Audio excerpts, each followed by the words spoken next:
Creeder, our president, will be in here shortly. He'll call the meeting officially to order. Before that happens, however, we have a couple of announcements to make, and I want to introduce the assistant host chair of this summer's A&A convention, Jeff Rosinia. Okay, good afternoon and welcome to the Chicago Coin Club meeting in conjunction with the Chicago Paper Money Exposition.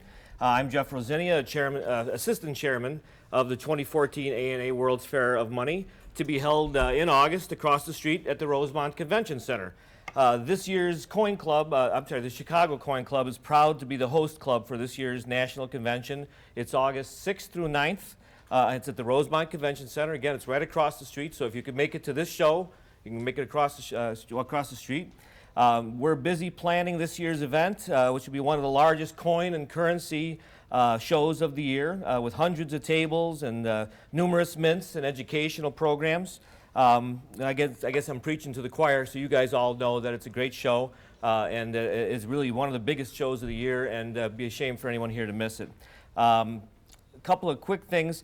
At the show, we have a session called Money Talks. Dale Lukanich is the chairman of that committee, and he is looking for any speakers that might be interested. We haven't finalized the show agenda yet or any of the Money Talks, but Dale, do you want to mention a couple of them real quick?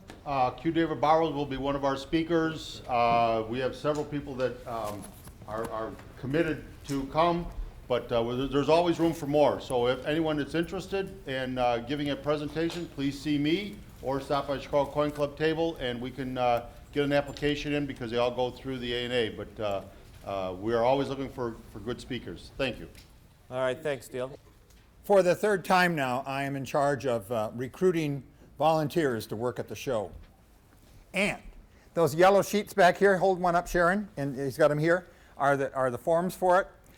If you could please volunteer to work a few hours, we'd appreciate it. Last year we had 80 people, and it was more than enough for us to work with. However, school had just begun. You know how schools are starting earlier and earlier? So we didn't have as many kids show up as we had hoped for, because they were all in school, same with families.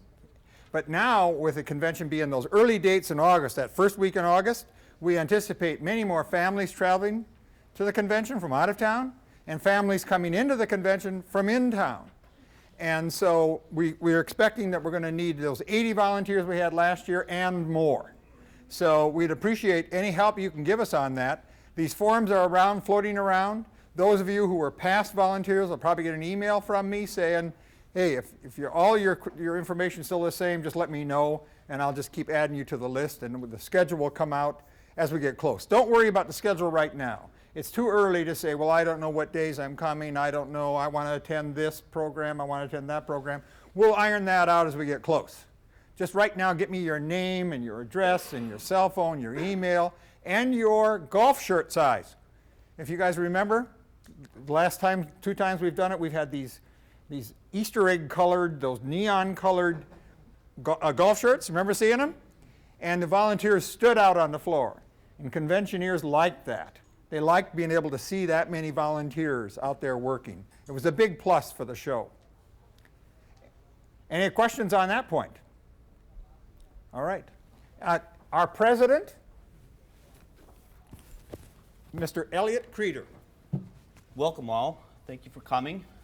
This being the Chicago Coin Club, one of the oldest and longest running coin clubs in the nation. We won't get into any details and cast any dispersion on any other clubs. I'd like to welcome you to the first session of our 1,143rd meeting.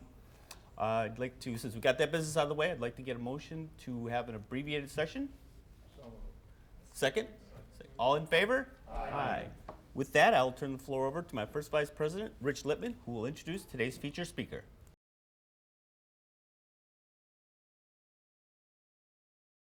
These are personally engraved club medal, Okay. which I'm going to bestow upon you. Okay. You can bestow upon yourself. Well, you can bestow it on me. I just don't want Carl kissing me on the cheek. Thank you. Then I'm afraid I'm going to have to keep it. That goes along. There you go. Thank you very much. Why are we all winners today? Why? Because everybody's going to get a free souvenir sheet of a banknote out of the Chicago area. We've been doing this now for about 15 years. Jeff Rosinia has been doing most of them.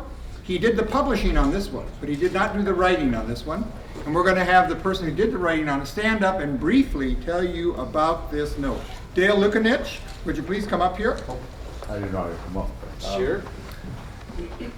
And you're going to be getting our speaker gets number 2. Okay. But you're going to be getting number 3. Well, thank you. For their serial number 1 through 100. Tell people a little about this. This, when they started the Illinois-Michigan Canal project in Illinois, it went through a series of ups and downs and ups and downs. It finally started. The state of Illinois opened up a branch bank in Chicago, and some of the theory is there was some pork speculating going on with the funds. What probably really happened was the canal headquarters was located in Lockport, so they moved the bank to Lockport, Illinois after that.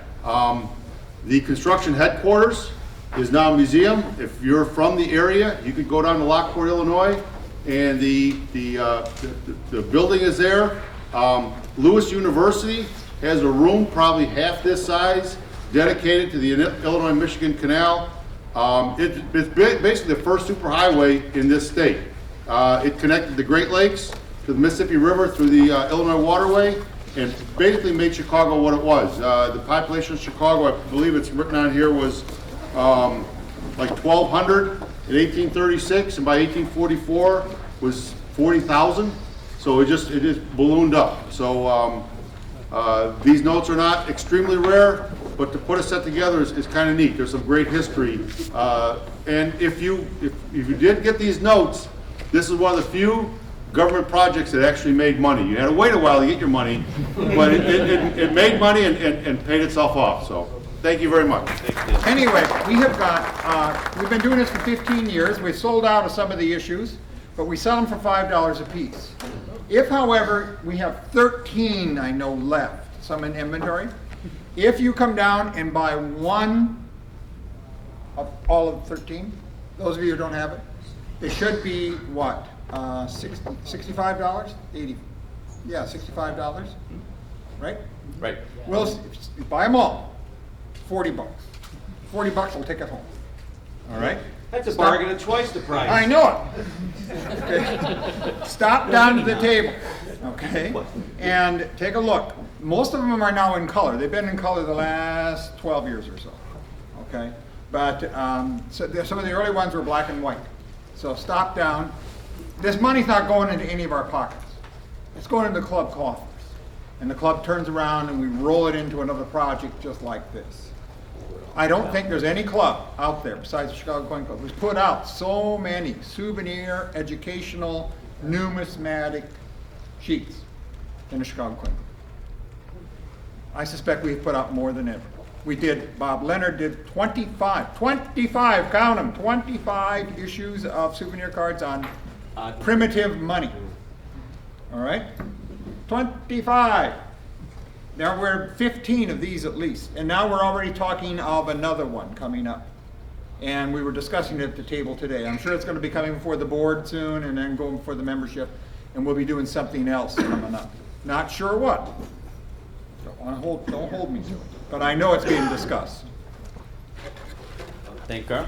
Anything else for the good of the order? With that, we'll suspend the rest of this meeting and adjourn for now. But Yes, suspend the meeting until the Wednesday. Wednesday. Coming Wednesday. We'll reconvene the rest of our meeting, our normal meeting that meets the second Wednesday of every month. All in favor? Aye. Take care, everyone. Thank you for coming.